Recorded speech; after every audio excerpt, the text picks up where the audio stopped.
I remember, down to the smallest detail, the first time I heard Sergeant Cauldron screaming through the vox grid of his armored coffin, and in that instant I understood something I have never been able to unlearn.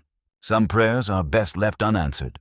That sound wasn't a battle cry from a warrior roused for war, nor the righteous fury of one chosen by the Emperor.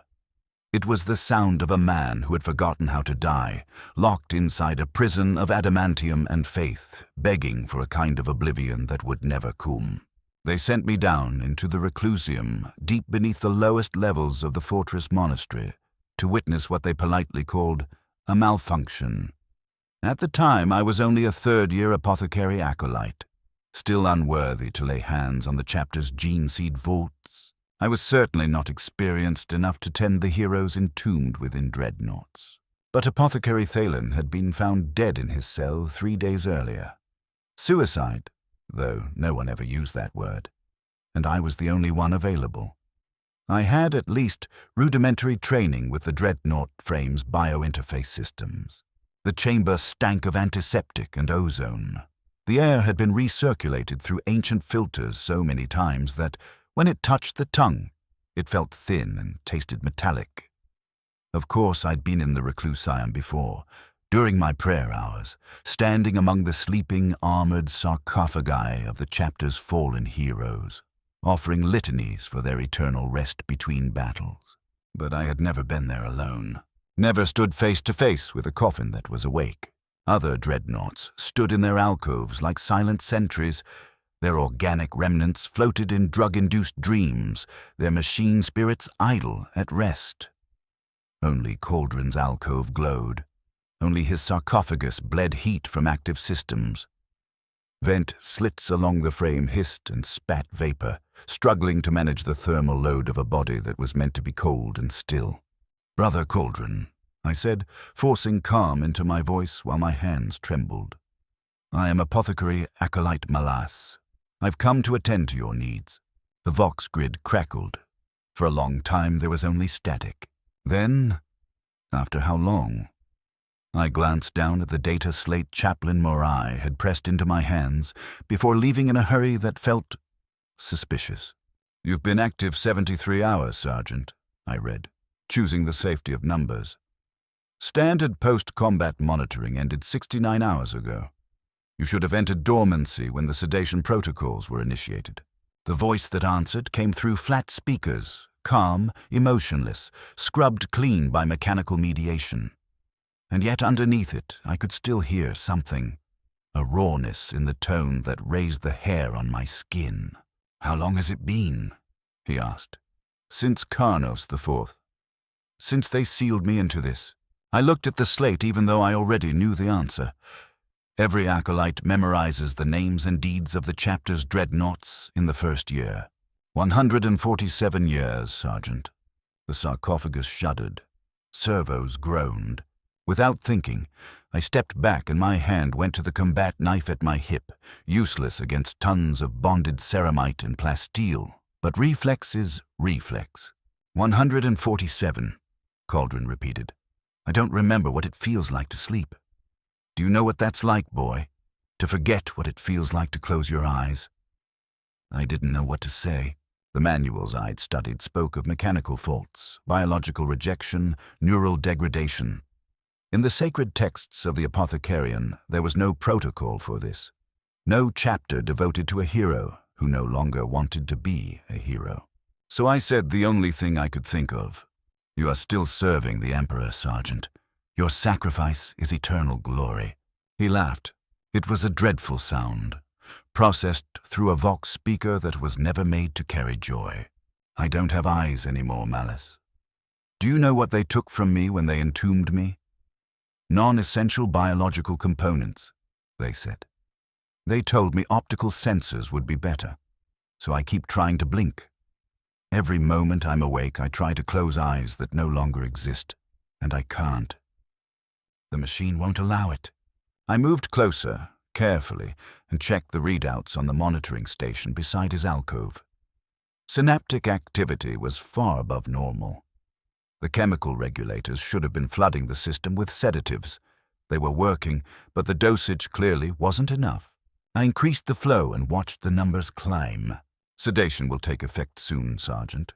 You'll be able to rest. I don't want sedation, he said. This time, there was an edge in his voice, something sharp enough to cut through the mechanical flatness. I want sleep. Real sleep. The kind where you don't know you're sleeping, where time doesn't stretch into forever, where you don't dream the same dream again and again because an organic brain is trapped in a box, pumping the same neural pattern into a machine that never forgets anything. The chemical indicators showed sedatives in the system, but his vitals barely moved. His heart, an ancient, wounded heart, beating somewhere inside that armored tomb, was still racing. Neural activity kept spiking. I increased the dosage again, beyond recommended levels, into thresholds marked with warning sigils in the Medicaid texts. Still nothing. Sergeant, please. The sedation protocol exists to preserve your health, to maintain balance between flesh and machine. If you resist, I'm not resisting anything. The sarcophagus jerked against its restraints. I stumbled back, nearly fell. I'm begging it. I pray every hour for the Emperor to show me mercy, to let me sink into forgetting, fall into darkness and not wake up, but the machine won't allow it. Do you understand? The frame keeps me alive, keeps me awake, because it was designed to. I stared at the readouts. My medical training wrestled with the horror swelling in my chest. The biological components of a dreadnought are held in a fragile stasis. Alive, yes, but only barely. The warrior's consciousness is meant to shift mostly into the machine spirit, merging with the ancient intelligence of the chassis itself. Flesh is only the bridge, necessary to keep the soul tethered, to prevent the dreadnought becoming an empty machine. But Cauldron's diagnostics said otherwise. His neural activity was entirely organic. The machine spirit's activity pattern was asleep, inert. He hadn't merged with the frame. He was trapped inside it. How long has it been like this? I asked softly. From the beginning, he whispered through the vox. From the moment they sealed me in. I thought it would get better. I thought I'd adapt, that I would become one with the machine, like the tech marines promised, but it never happened. In every battle, I'm only a passenger. The chassis moves, the weapons fire. I watch through sensors and shout commands the machine would execute anyway. And between battles, when they put me into sleep, I'm still there, still aware. Locked in darkness, unable to move, unable to speak, counting every second of the sleep that never comes. My hands started shaking again. I laced my fingers together until my knuckles ached. This was beyond my training, beyond everything I'd been prepared for. I should have called Chaplain Marai or a tech marine, someone with authority, someone with the proper expertise. But I looked at those desperate readings, the biochemical chaos rising inside that sarcophagus, and I knew there wasn't time for correct procedure. What do you need from me, Sergeant? End it, he said simply. Cut life support. Shut down the nutrient feed in the suspension fluid. Let me die. I can't, I answered. The words came out by reflex. You are a hero of the chapter. Your service is eternal. Ending my function would be murder, he snapped. Heresy, waste of irreplaceable resources. I know the creed, boy. I helped write part of it, back when I still had hands to hold a pen, but I'm asking you, as one person to another, please. I can't endure it anymore. 147 years of waking nightmare, and I don't know how much longer I can survive. I looked up at the sarcophagus, the death mask welded to its front, the chapter iconography and honor markings plated across every surface. Sergeant Cauldron had served for more than 2 centuries before entombment, led campaigns across more than a dozen sectors, received 7 commendations from the chapter master himself. He was a legend, and he was suffering. If I help you, I said slowly, they'll know. The monitoring systems record everything. The chaplains will see what I did. I know, he said, but maybe you'll stop caring. Maybe you'll understand that mercy isn't weakness, that sometimes the Emperor's will isn't eternal service. It's release. Or maybe you just want this to stop. You want the screaming to stop, because I haven't been quiet about it, Malice. Apothecary Thalen listened to me every day for 3 months before he put a bolt pistol under his own chin. And you? He asked. How much longer until you do the same? It wasn't a subtle threat, and yet I didn't think he meant it as a threat. I looked at the monitoring station, at the override controls that could disable any system in the frame. It would be simple. A few keystrokes, an authorization code, and the suspension chamber would drain. Nutrient flow would cease. That exhausted ancient heart would finally stop. Perhaps within hours. Perhaps less. Cauldron would have what he wanted. And part of me, the part that still remembered compassion beneath the chapter's conditioning, believed he deserved it. But another thought had been forming ever since I saw those neural readings. Sergeant, I said carefully, when was the last time a tech marine serviced your frame? A long silence. I don't know, he said. Time is difficult. Maybe years. They don't like coming down here anymore. The last time someone ran diagnostics, they started crying and wouldn't say why.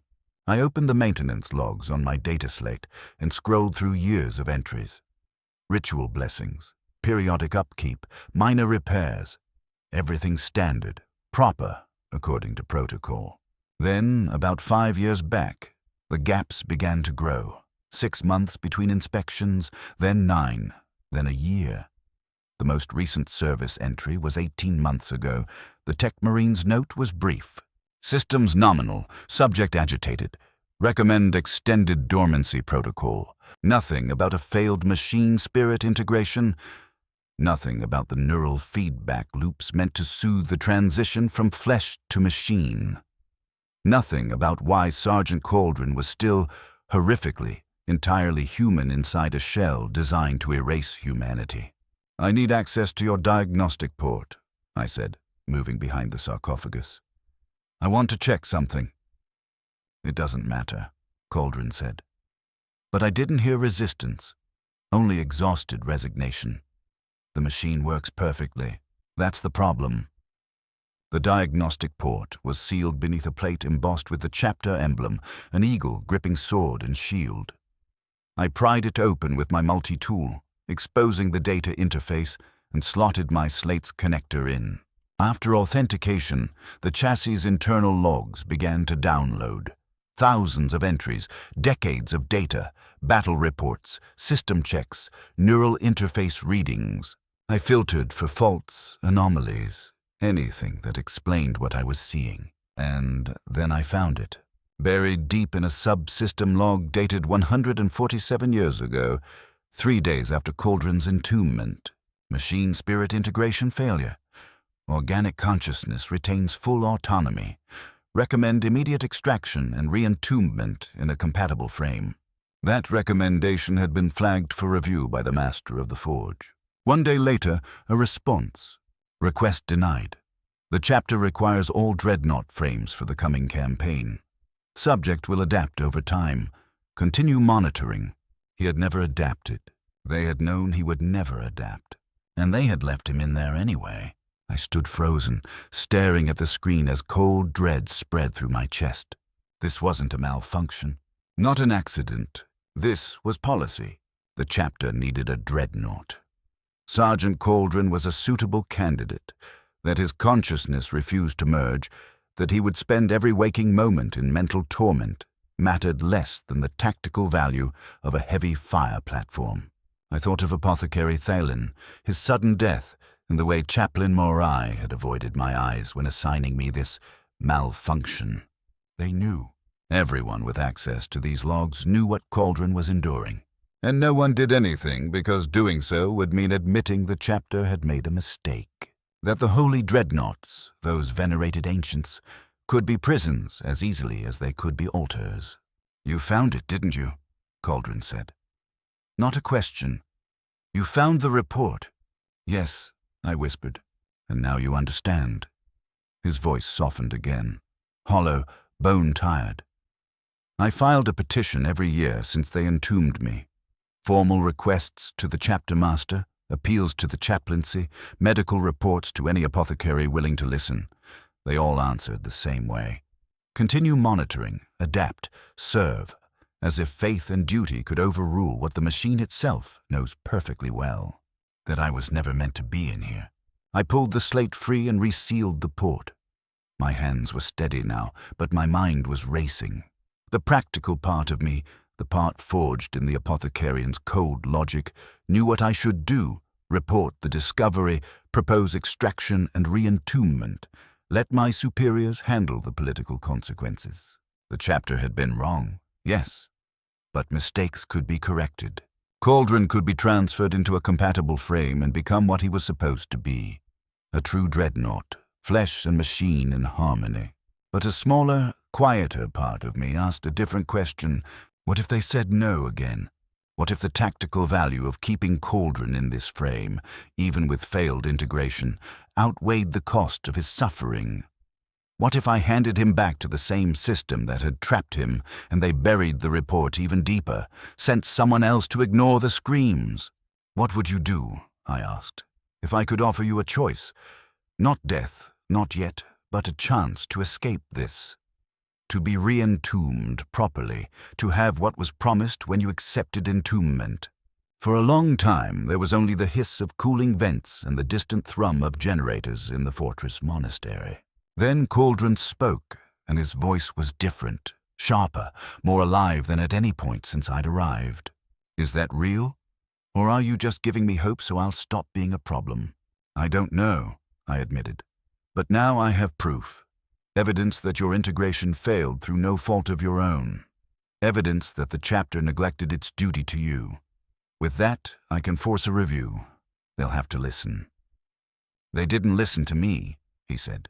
Why would they listen to you? Because I'm not trapped in a box, I answered. Because I can walk into the chapter master's chambers and demand an audience. Because I can make this public, show the data to every apothecary and tech marine in the fortress until the cost of ignoring it becomes greater than the cost of correcting it. Another silence. Now I could hear something in the background of the Vox channel. A wet, organic rhythm. His breathing. It struck me then that the autonomous systems still kept his lungs working, still cycled air through what remained of his respiration, though he no longer truly needed it. Another thing the machine did without asking. Another violation of the boundary between living and dead. And if they say no? Cauldron asked. If they decide I'm too valuable as I am, that extraction would take too long, cost too many resources, then what? I looked at the override controls still lit on the monitoring station. Then I'll give you what you asked for, I said quietly. I'll end it and accept whatever punishment the chapter deems appropriate. They'll kill you, he said. Or worse, they'll seal you into one of these so you know what it feels like from the inside. A fitting sentence for an oath-breaking apothecary. Maybe, I said, but at least I tried. At least I gave you the choice they stole from you. The sarcophagus went still. The small tremors stopped. When Cauldron spoke again, his tone was calm, measured. You're young.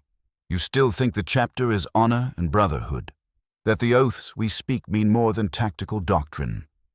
You haven't learned that we're weapons, tools, and tools don't get to choose whether they're used or discarded. You're wrong, I said, surprised by the certainty in my own voice. We're not tools. We're chosen by the Emperor. That has to mean something. It has to. If it doesn't, then what are we fighting for? He laughed again, but this time it wasn't only bitterness. It was a weary kind of amusement. Fine, Acolyte Malice. Try your petition. Force the review. See whether the chapter's honor is worth more than practicality. But do one thing for me. What? Don't take too long. Every day I'm here is a day closer to losing myself completely. I can feel it happening, little by little. Memories fading, emotions blunting. Soon I'll become exactly what they want. A machine that used to be a man, too broken to care about the difference. So if you're going to save me, do it quickly.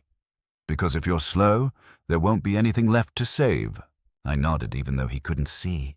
I understand. I'll begin immediately. good. There was a soft click, and the Vox channel went dead. The sarcophagus systems began powering down. Heat signatures dropped as the frame entered standby mode. Not real sleep. Now I knew Cauldron would still be awake inside, aware and trapped. But at least the energy consumption fell. A small mercy, if mercy could exist in a place like this. I gathered my data slate and turned to go. But at the door, another thought struck me. I looked back across the line of dreadnoughts, other armored coffins standing silent in their alcoves, and wondered how many of them were like Cauldron, how many ancient heroes were screaming into a darkness no one listened to, dismissed as malfunction, dismissed as weakness. How many had simply stopped screaming? That thought followed me out of the reclusium, up through the layers of the fortress monastery, all the way to my quarters. That night I didn't sleep. Instead, I reviewed the data I'd extracted, built a dossier, rehearsed the words I would use before the chapter master. And I prayed.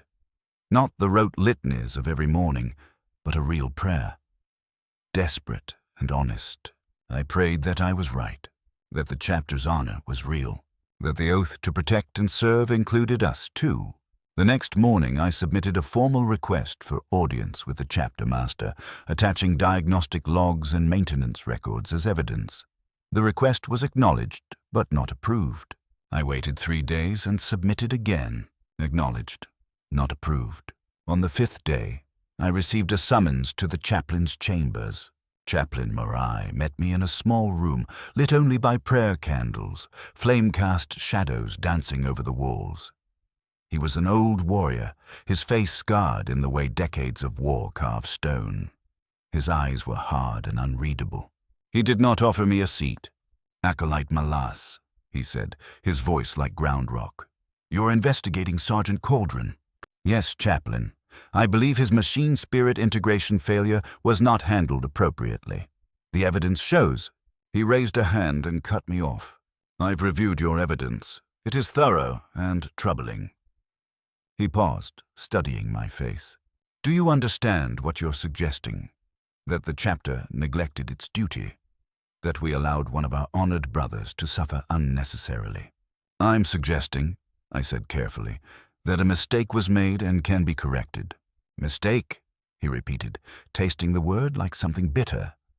"The master of the forge, the one who denied the extraction request, is dead. Fell in battle 30 years ago. The chapter master, the one who upheld that decision, retreated into the reclusium not long after, consumed by a wasting illness. The apothecaries who continued the monitoring protocols were reassigned or killed. Then the only one left who can be held accountable for that mistake is Cauldron," I said softly. "He's still here, still suffering." Morai nodded slowly. "Yes, he's still here."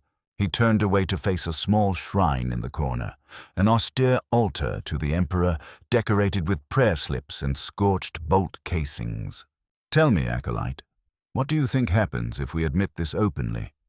If we admit the chapter imprisoned a hero inside a faulty machine for a century and a half, ignored his pleas, drove at least one apothecary to suicide because he couldn't bear the guilt? I think," I said, "we prove strength by admitting failure. We show that honor matters more than pride." "You think like an acolyte," Morai said, and yet his tone was not entirely dismissive. "The truth is more complicated. If we admit it publicly, the chapter's reputation is damaged. Every dreadnought entombment we've ever performed is questioned.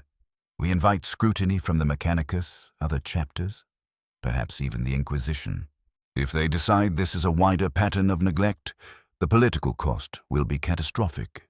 "More catastrophic than continuing to torture a loyal servant of the Emperor?" I asked, letting anger slip into my voice. Morai turned back. For the first time I saw something in his eyes beyond cold authority. A flash of pain, quickly smothered. "No," he said softly. "Not more catastrophic than that." He drew a breath. "And that is why the chapter master has approved your request for review. Sergeant Cauldron will be extracted from his current frame within a week. A compatible machine spirit has been identified and prepared. The procedure will be difficult. Extraction is always risky, and he has been entombed too long. His biological components will have atrophied severely, but it will be done. Relief surged through me so hard my knees nearly buckled. "Thank you, Chaplain."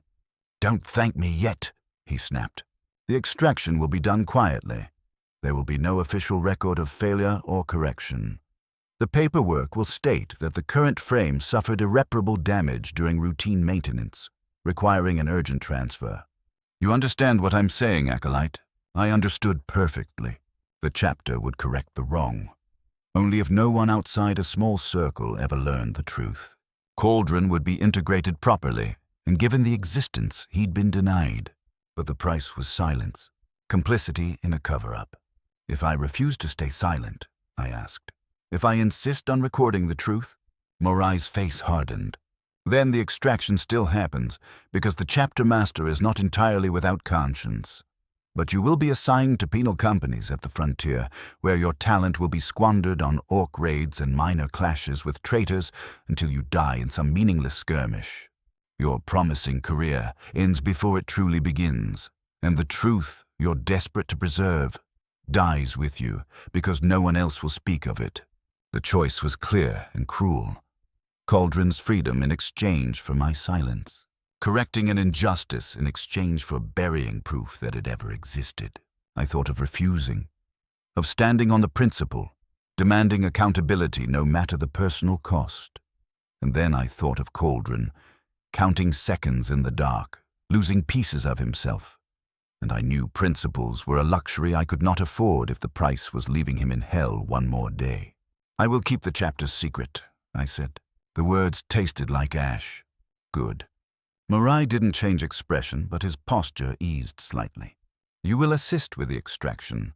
Your familiarity with the file will be useful, and perhaps seeing it through will help you understand why silence is sometimes necessary."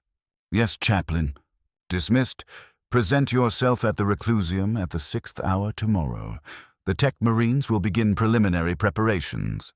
I left his chambers and walked the corridors of the fortress monastery as if through fog.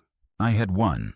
Cauldron would be saved, but the victory was hollow, stained with compromise and quiet conspiracy. I had learned something dark about the chapter I served, something I could not forget and could not speak. And I wondered, is it always like this? Does every institution, no matter how noble the principles of its founding, eventually become a machine that protects itself first and serves people second? The extraction took 3 days. I won't describe it in detail. Some things are too terrible to put into words, even in a confession no one else will ever read. Suffice it to say, removing a space marine from a Dreadnought frame after a century and a half of integration felt less like surgery and more like excavation. What emerged from the sarcophagus barely resembled a person. A head and torso, no arms, no legs, skin pallid and almost translucent from decades without sunlight. Muscles wasted to near uselessness. But the eyes, real, living eyes, blinked rapidly beneath the surgical lights after so long in darkness. "Is it real?" Cauldron whispered, his voice hoarse from disuse. His vocal cords had atrophied like everything else, but they still worked. "Please tell me this is real." "It's real," I said, monitoring his vitals while the Tech Marines prepared the new frame. "We're transferring you into a compatible system. This time, the integration will work." "Thank you," he breathed. "Thank you, thank you, thank you." The words broke into a dry, painful sob. His body didn't even have enough moisture left for proper tears. Re-entombment took hours.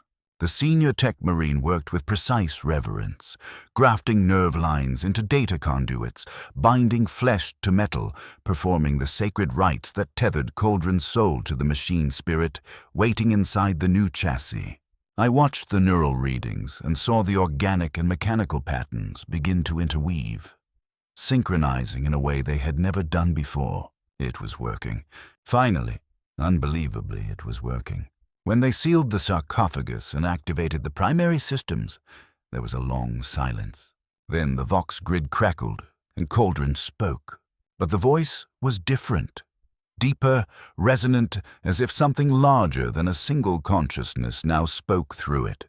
Optimal condition, all systems operating within acceptable parameters. I am whole. The relief in those last two words made my chest ache. How do you feel, Sergeant? I can feel the machine, he said slowly, wonder threaded through the synthesized tone. Not just control it, feel it. Sensors are my eyes. Weapons are my hands. And beneath everything, beneath the interface, there is sleep. I can feel it waiting. Real sleep. Not the imitation I've known for too long. Is this what others experience? Is this what it was meant to be? Yes, I said. This is what it's supposed to be. The Dreadnought went quiet for a moment and the chassis lowered into a resting posture. I want to sleep now. Is it permitted? I looked to the senior tech marine. He nodded. It is permitted, Sergeant. Rest. You've earned it. I've earned it, Cauldron repeated. The Emperor's mercy. I've earned it. I initiated the dormancy protocol and watched the sedatives flood the system. This time, the neural activity slowed as it should, synchronizing with the machine spirit's sleep cycles. Within minutes, both flesh and metal entered true sleep. Not the waking nightmare Cauldron had endured, but genuine rest. Consciousness halting, a blessed darkness. I stood there long after everyone else had left, staring at the silent Dreadnought, the standby lights pulsing along the frame. Success. Victory. A wrong corrected, and yet I could not escape the knowledge of how easily everything might have gone differently. How close Cauldron had come to spending the rest of his existence, decades, centuries, trapped and screaming in a hell the chapter itself had built. That was 27 years ago. Now I'm a full apothecary, senior enough to have acolytes of my own, experienced enough that my counsel is sometimes sought in matters of chapter policy. I have personally overseen 17 Dreadnought entombments, and I check everyone with obsessive vigilance, tracking neural feedback loops with almost paranoid attention. My acolytes think I'm strange, perfectionist to the point of disorder. They don't know why. They don't know about the journals I keep hidden in my private data cache. The evidence of neglect I still keep, even though I promised otherwise. Sergeant Cauldron still serves. He has fought 43 battles since the transfer, each one exemplary. Between battles, he sleeps in the reclusium, undisturbed by awareness or time. Sometimes I visit him, perform routine maintenance any apothecary could do. I tell myself it's professional caution. In truth, I simply need to see him resting, to believe the nightmare ended, that my compromise brought something real. 3 months ago, I was called to another Dreadnought that wouldn't enter dormancy. Brother Ancient Tyrus, entombed 62 years. When I arrived at his alcove, I found him agitated, overheating, and in the synthesized vox of his voice, I heard the same knife-edge desperation I'd once heard in Cauldron. "How long has it been?" he demanded. "How long? I can't remember what sleep feels like. Do you know what it's like, boy, to forget what it feels like to close your eyes?" I stood frozen. The words hit me like a blow. "No, not again. Emperor, please. Don't let it be again." I accessed the diagnostic logs with shaking hands and found exactly what I feared. Machine spirit integration failure, flagged on the day of entombment, marked for review and never addressed. 62 years of unacknowledged torment, buried in logs no one had bothered to check closely. I reported it immediately. The chapter master approved extraction and transfer within hours. The precedent existed now, thanks to Cauldron, and the political mechanism was already in place. Tyrus was freed, re-entombed properly, given the rest he'd been denied, and the file was sealed. The truth was buried again under polite language. Frame damage, urgent transfer, regrettable but necessary. I stayed silent. I had learned the cost of speaking up, the futility of demanding accountability from a system that views individuals as acceptable losses in service to a greater whole. I became complicit in the machine of silence. doing my duty, knowing that somewhere in the chapter archives there might be more cases like Cauldron and Tyrus, more heroes trapped in pain while we look away. Sometimes I wonder whether I should have refused Marai's bargain. Whether I should have demanded transparency no matter the cost, forced the chapter to face its failure publicly. Maybe, if I had, the suffering would have ended sooner. Maybe others could have been saved before the torment stretched into decades. But then I go to the Reclusium and see Cauldron resting in his alcove, his sarcophagus dark, cool, his consciousness finally at peace in the arms of a machine spirit. And I think, worth it. A life saved, a nightmare ended. Even if the price is my silence, even if the price is complicity, I tell myself that every day. And there are days when I almost believe it. The chapter endures. The Dreadnoughts continue to serve.